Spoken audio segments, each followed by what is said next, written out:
Come on. Come on. Hey, hey, hey. Come on, man.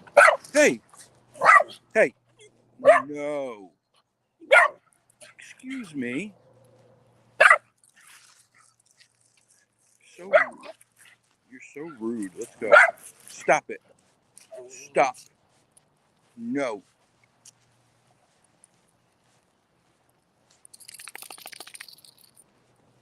You're so rude. Let's go. Nobody wants to talk to you, and you're out there yelling at him and barking like that. Come on.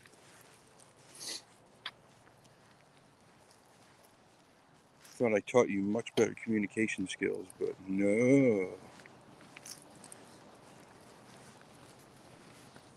Just gotta be a dick.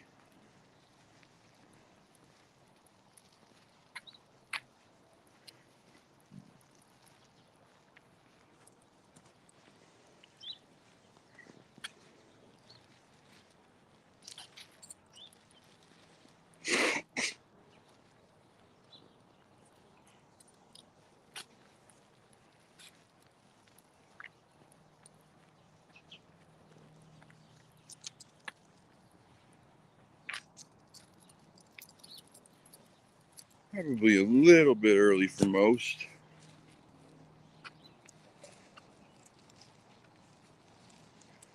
Used to be coming on a little bit later.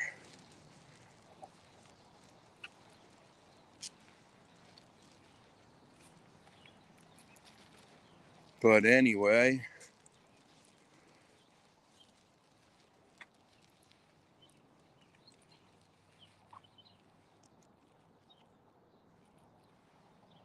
let's go, Itchy, Scratchy.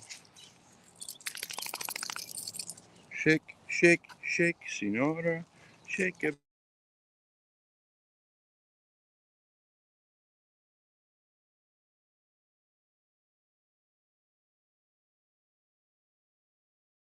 body line. Shake, work your body line. Work, work, work, Senora. Work it all the time. Jump in the line. Rock your body on time. Okay, I believe you. Jump in the line. Rock your body on time. Shake, shake, shake, Senora. Shake your body line. There you go. Toss it to yourself. I don't even need to play fetch. You can throw it to yourself. What a smart dog. Salutations. Good morning to the single solitary person who's watching quietly from the background.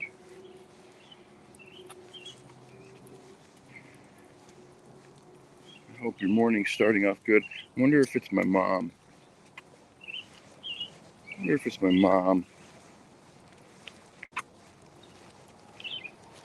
My only fan.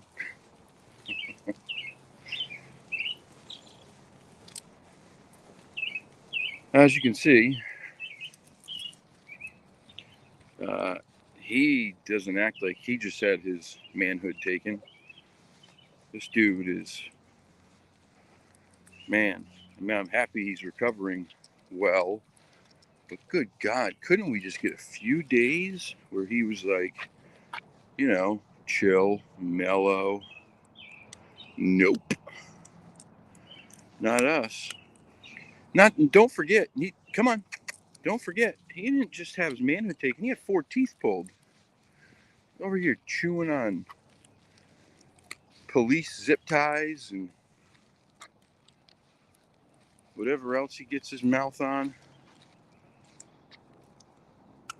He's a savage. He's a savage. He's a 20-pound savage. Come on, let's go, baby. My nature, good morning. Good morning. I don't know that I've seen your name ever in the chat. If you're new here, welcome, welcome. Always very, very happy to see a new face, or should I say avatar. Always happy to have a new person join the family. It's a great group. If you are new here, it's a wonderful group of people. Probably some of the best people I've ever come in contact with in my life. Just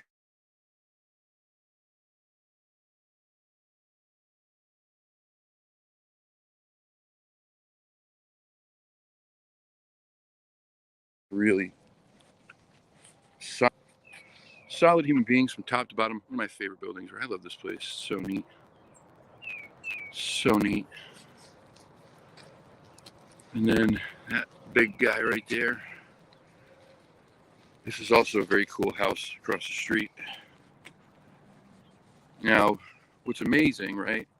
This place is gigantic. I love all the angles. I think it's so neat. Architecture back in the day used to be art. And now it's these cookie cutter McMansions that you get. But look at this place. Look at this place, man. It's so cool.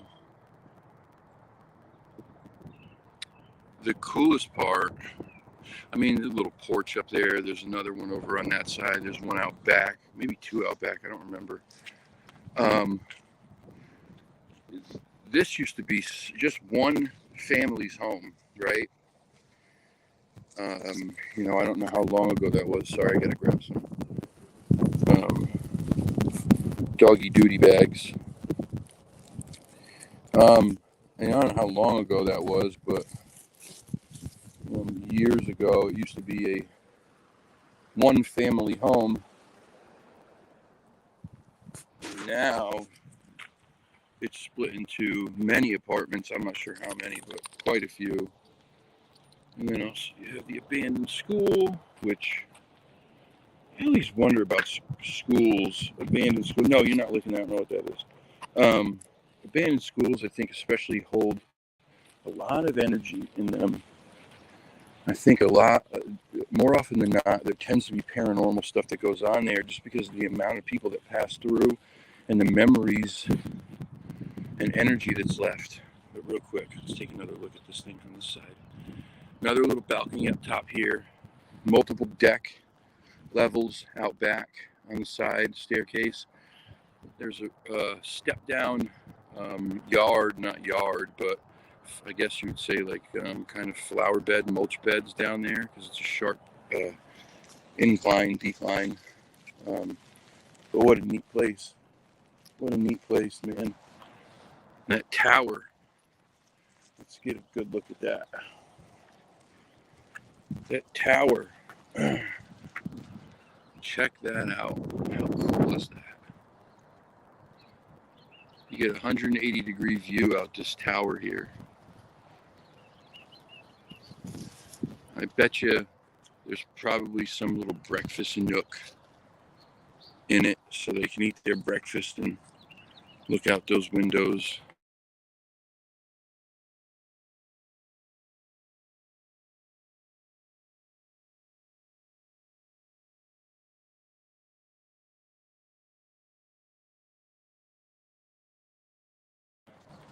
But it's a cool, very cool building. Anyway, ow. Slow down, bro. Slow down, man. Chill.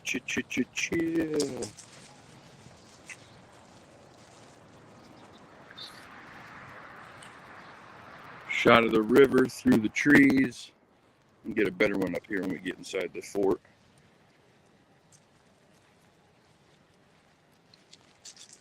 Come on. Come on. Let's go. Come on. Now, come.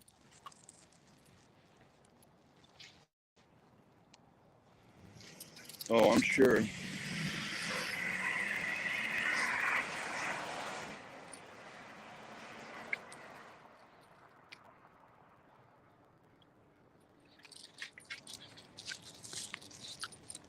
That was nice. Did you see that? This is a small neighborhood. The speed limit here are 20 and 25 miles an hour. There's a lot of kids, a lot of elderly, small roads, historical area, and you get D-bags like that who drive like complete idiots. And I get so frustrated and angry at that stuff, man. No, they don't think about anybody but their own whatever. And you know, I don't know why he decided to pull up next to me. Maverick, wait.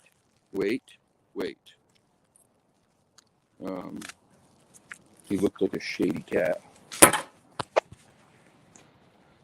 pulling up like that and then peeling off all fast. Probably had something in mind and then saw the camera. Who knows? You just can't tell with people anymore. Sad. But anyway, yes, a lot of emotion, good and bad at schools. Yeah, absolutely. Absolutely. You know, schools are a place where, you know, just about every one of us goes. And you have some of your fondest memories there. Sometimes you have some of your worst memories there. But there's an imprint left any time that there's so much time spent somewhere and so much energy expelled there, there's always an imprint left. Now it sometimes it's just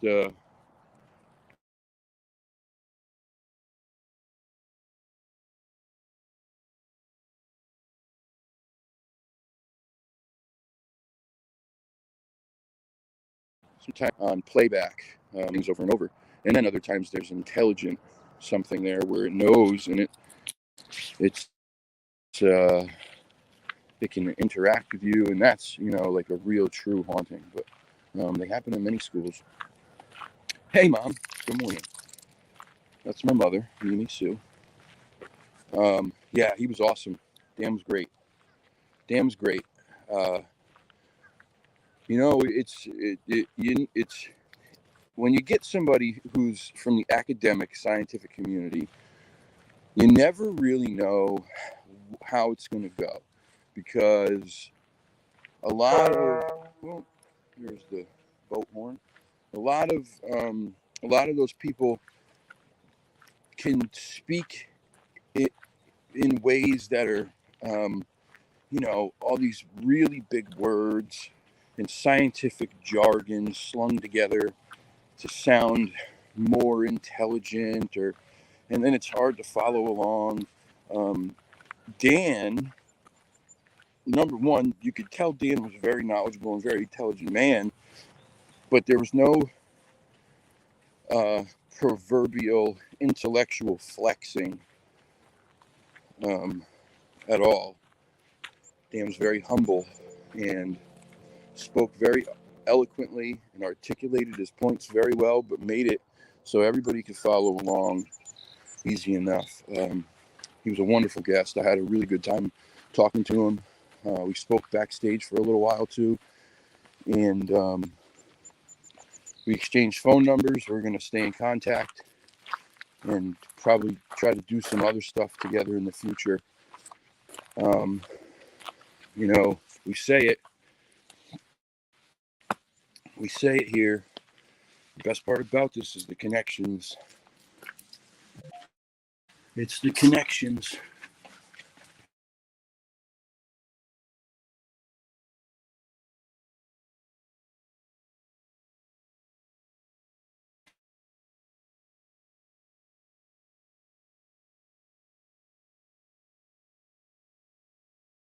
It's so nice, you know. Good morning, Val. Good morning. It's so nice. It's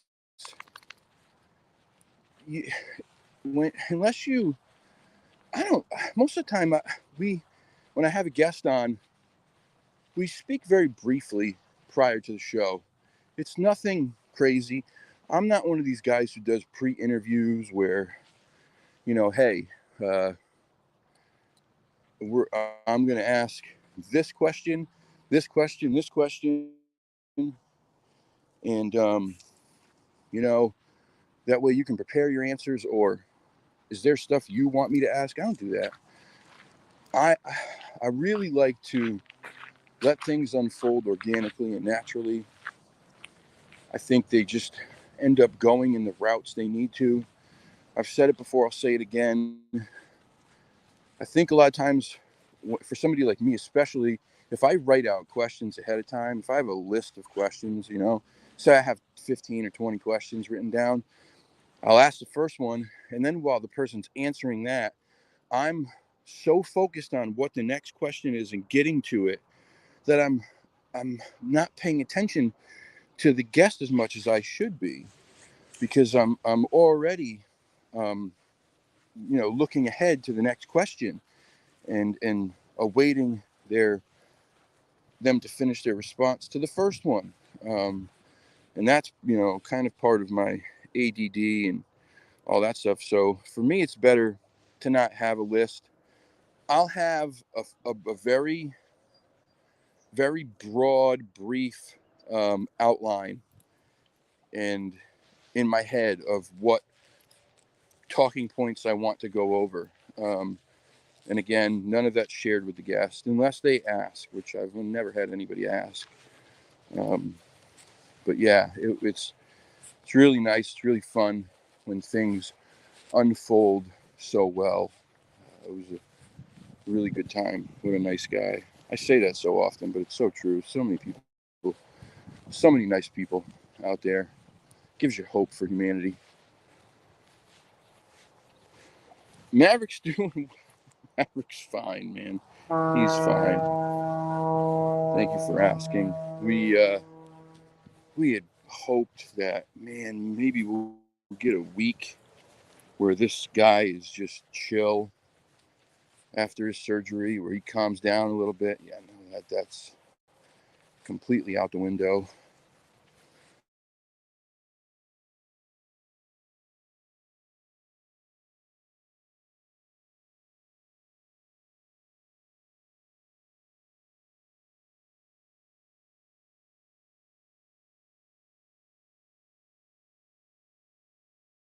No,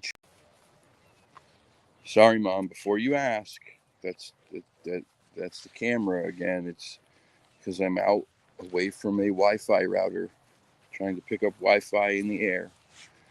It happens. It's going to continue to happen if you go live and you're not sitting next to your router. I got some other good news. So, you know how we watched? Well, I watched. I don't know if you guys did. You should. I watched the film Sitanga, and we had James Brost, who was the producer of that film, on the other day, on Tuesday. Well, I got a phone call yesterday afternoon. It was from Barry Webster. Now, Barry is one of the two brothers. Barry and Derek are the two brothers who are part of the Omaha reservation in Macy, Nebraska, where all this stuff was filmed. They are the proverbial stars of that documentary. They made it happen. Without them, there's no filming that documentary, because it's tribal land, and they don't let just anybody on that land. Matter of fact, James spoke to the fact that he had to prove himself to them. He had to show them, hey, look, I'm a good, honorable guy who just wants to learn from you guys as much as I possibly can, and maybe know your ways a little more, and whatever you're willing to share with me, that'd be wonderful. And so they gave James and the crew the okay to come and film with them, and even still, they James admits that they were tough at times, because they're very protective of things, as you can imagine, when your people have been treated a certain way for so long. This is kind of expected, that you're going they're going to be protective and they're going to be concerned about who they let in and who they don't. Well, Barry called me yesterday afternoon. I had been trying to get him on the show. He had said yes, but never really given me a date. And Maverick's going to dig the fence up. Apparently, he's going to replace the post. I'm guaranteeing you, there's got to be a rodent in the ground there somewhere that he can hear or smell. All right, that's enough. That's quite enough.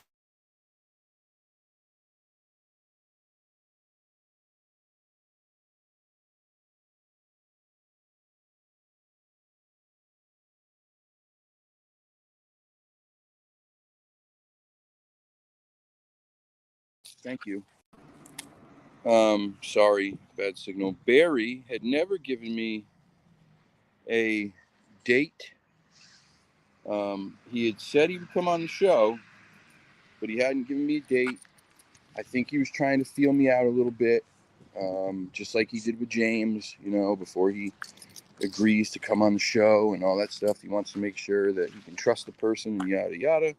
Well, he called me yesterday afternoon and he says, hey, Kyle, it's Barry. And I said, oh, hey, Barry, how are you, brother? He said, good, man, I'm good. How are you? I said, I'm good. And I told him right off the bat, I said, I wanted to let you know that I think the film is wonderful. It's one of the better documentaries I've seen in a long time.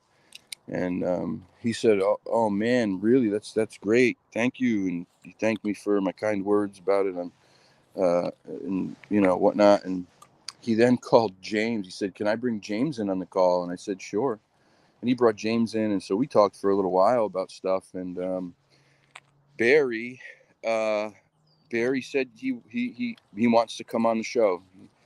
He asked me if I was free to do it today, and I sadly had to tell him no, I couldn't do it today. But if he was available next week, then yes, 100%. And he said, here goes that same jerk. Goes that same jerk.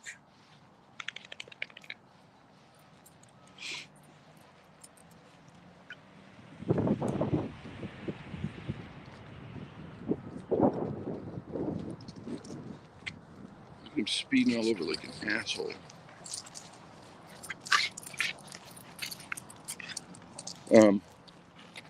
Anyway, he said he would make time. Super excited about that. Barry's had many people request to come out and investigate his land, his areas out there for the sea tunga. Maverick, stop it now. Let's go. Come here. Come here. Sit. Sit. No. This is what happens when he knows we're going home. He's had a lot of people request to come out there and turned a lot of people down. But you talk about many years of investigating on sacred land with a deep spiritual connection. And Barry's got some stuff to share.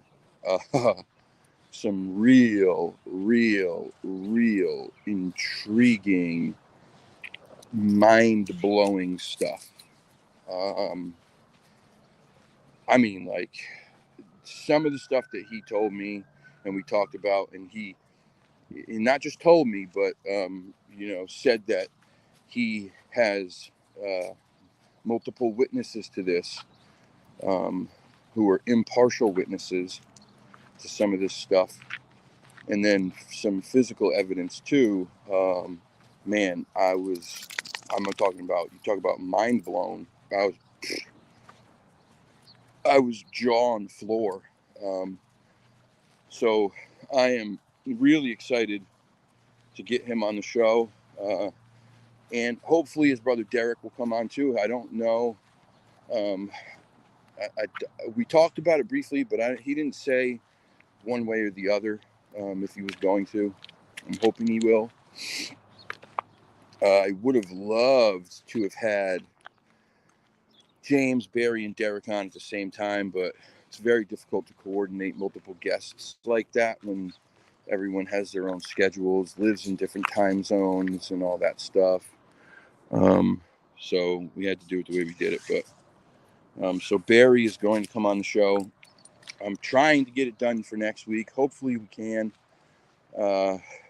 Tuesday we got Chris Spencer coming on from the Olympic Project. He's their audio technician wizard.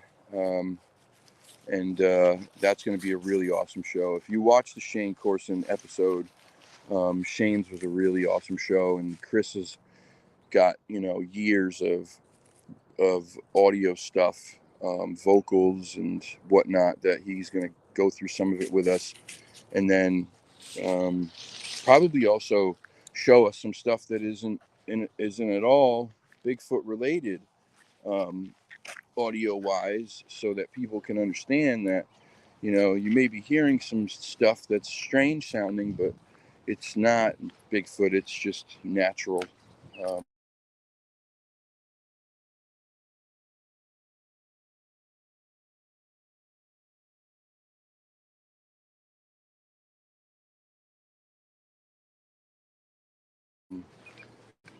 And so that's.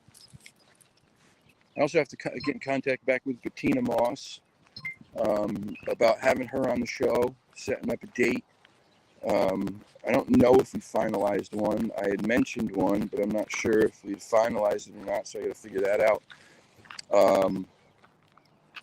Gosh, who else? There's a few, man. There's a few. And, and the young kid. We got to get him scheduled. The young kid, I Talk Cryptids from over there and across the pond. That'll be awesome.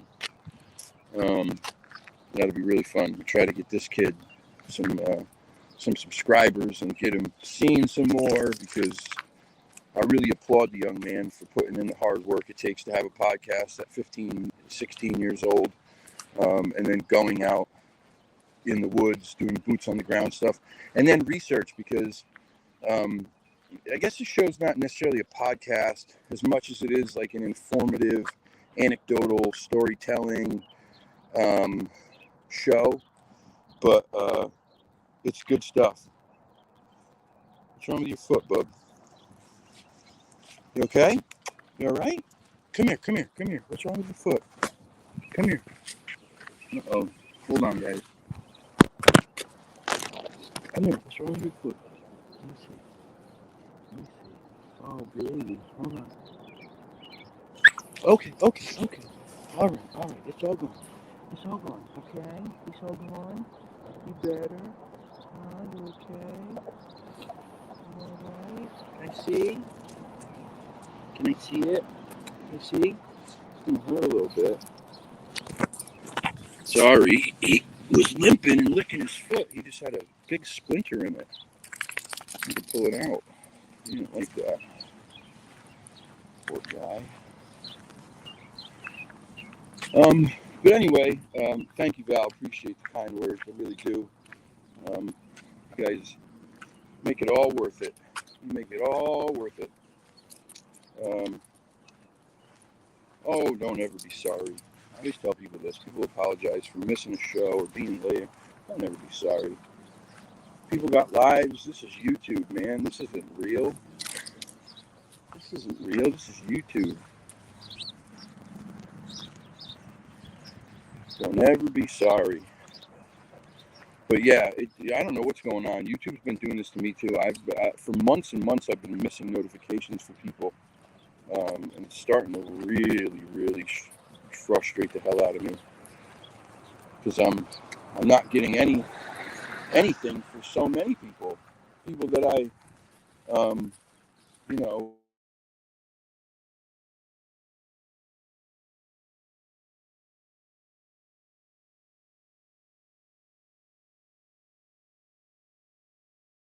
love. But anyway, gonna wrap this thing up. I'm gonna get him in the house and make sure that he doesn't have any other splinters, because that one was pretty big and nasty. Obviously, it hurt taking out. Hear him yelp. And then try to get him to calm down a little bit. Because he keeps going like this. I just don't want him to rip that wound, man. I don't want him to rip that wound. But we'll check back in. Also, guys, if you have any, I always say this, if you have any recommendations of people you'd like to see on the show, please, please, please send them. Send them to the email, send them to my Facebook Messenger. Those are the two best ways to get in contact with me so that I'll see them. And, you know, if you send it by email, please put in the title, you know, in Encrypted Connections, guest recommendation or something like that. If you know anybody who has an encounter, a personal encounter, or is having an ongoing activity, please, please let them know that they can share it here safely, confidentially. We can keep their face out of it. We can change their voice, their name. Or if they just want to talk to somebody, tell them they can talk to me about it. And I won't tell anybody. And, you know, hopefully it'll help them a little bit to heal from it. But yeah, I really want to get more personal encounters. I think because I'm this Yankee who doesn't dress and talk much like a lot of the old timers from the South, that they don't relate to me well and they don't want to talk to me. But I'm hoping it's not the case. It probably might be. But if you know anybody, please let them know and pass the word along. Anyway, we're getting inside. You guys have a wonderful day. Take care of yourselves. I love you all. And until next time, peace and chicken grease. I'm out of here.